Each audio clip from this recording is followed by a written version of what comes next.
ئێرە ئەو ناوچەیە کە هیچ هێزێکی دەوڵەتی تێدا نییە. ئەم ناوچەیە بە بۆشایی ئەمنی ناسراوە و دەکەوێتە نێوان هێزی پێشمەرگە و سوپای عێراقەوە. بۆیە چەکدارانی داعش لەم ناوچەیەدا تەراتێن دەکەن و بە شەوان لە ناوچەی پەڵکانەوە بێرەدا دەپەڕنەوە، دەڕۆن بەرەو پارێزگای دیالە. لەم تونێلەدا کە دەکەوێتە ناوچەیەکی دوورەدەستی نزیک قەزای خورماتوو، 3 ڕفێنرا و ڕزگار کران. ڕفێنراوەکان 2 هەفتە لە نێو ئەم تونێلەدا مابوونەوە. خۆراکی ڕۆژانەیان تەنها خوورما بووە. ڕفێنەرەکانیش لە خانوویەکی نزیک تونێلەکەدا پاسەوانیان بوون. هێزەکانی ئاسایشی هەرێم 6 کەسیان بە تۆمەتی ڕفاندن و دەست بەسەرکردنی 3 کەسەکە بۆ پارە دەستگیر کردووە و لەژێر لێکۆڵینەوەی وردان. ئەمە چ دەبابەتی خەتفەوە بەڵام دووشتی جیاواز هەیە، ئەمەی کە ئێرهابی لەگەڵایە تۆخاندنی لەگەڵایە. ڕاستە ناوچەکە ناوچەکی بەرفراوانەوە لە 2 ئۆکتۆبرەوە بۆشایەکی ئەمنی لەو ناوچانە دروست بووەوە، خەڵکانێکی نەفس نزم لە شوەی باند و چەتە لەم ناوچانەی 3 گۆشەی قادر کەرەم سەنگا و نۆنتەی داوێ دروست بووە. ئەم حاڵەتانە ڕوویداوە بەڵام دووشتی جیاوازن لە یەکتری. ناوچەیەکی بەرفراوانی نێوان کەرکووک و دیالە و سەلاحەدین لە دوای 16 ئۆکتۆبری ساڵی 2017ەوە چۆڵن و هێزی عێراقی و کوردیان تێدا نییە.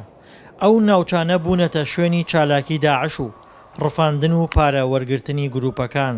تەنها لە ماوەی ئەم مانگەدا چەندین ڕفێنرا و لە بەرامبەر پارەی زۆردا ئازاد کراون. وەلید یەکێکە لەو ڕفێنراوانە و دوای 6 مانگ لە بەرامبەر 40,000 دۆلاردا ئازاد کراو کە سوکارەکەشی بۆ پێشوازی لێکردنی کۆبوونەتەوە. تاقیق لێدانەوە دەگەر ئاشایز و پێشمەرگەن ئەسەرتانەوەڕین وتمان ئێمە سایقین وتیادەوەی تروازیان لێمان ئاورد هات نەدەشتۆ ئەوان هات نەدەشتێ مەماینەوە ئێتر لۆکە بەربیمان. دەستگا ئەمنیەکان دەڵێن هەرچەندە گروپی چەتە و پارەخۆریش پەیدا بوون، بەڵام زۆربەی ئەوانەی ڕفێنراون داعش بردوونی و بە پارە ئازادی کردوون چونکە ڕێکخراوەکە تووشی قەیرانی دارایی بووە. بۆ خۆتان نزانن سەرچاوی دارایی داعش لە 80 تا 85 وشکی کردووە لە 150 سەرچاوە دارایەکان ئەماویش لە ڕێگەی فراندنی خەڵکەوەیە. ئێمە 4 مانگی پێش ئێستا هۆشداریمان داوەتە خەڵکەکانی خۆمان لەم ناوچانە دوورکەنەوە لەو ڕێگانەی کە دوورە دەستە لە کات و سادی پێویستانە بێشەوانە هاتو چۆنەکە. دەچینە ناوچەی قوڕیچای نێوان پەڵکانە و دیالە. ئەو ناوچەیە هیچ هێزێکی عێراقی و کوردی تێدا نییە و زۆرترین پرۆسەی ڕفاندنی تێدا ئەنجام دەدرێت. ڕەبیە کۆنەکان هێشتا ماون و چاوەڕوانی ڕێکەوتنی هەرێم و عێراقن بۆ ئەوەی هێزیان تێببرێت. ناوچەکە تەنها شوانی عەرەبی تێدا دەبینرێت.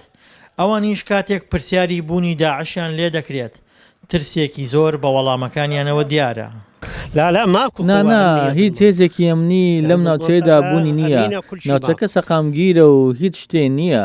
پرۆسەی ڕفاندن لە ناوچەی پەڵکانە و سنووری دیالە هێندە زیادی کردووە گەر هەرێم و بەغدا بەڕێکەوتن سنوورێک بۆ چەکدارەکان دانەنێن ڕەنگە ژیان لەم ناوچەیەدا ڕاوەستێت.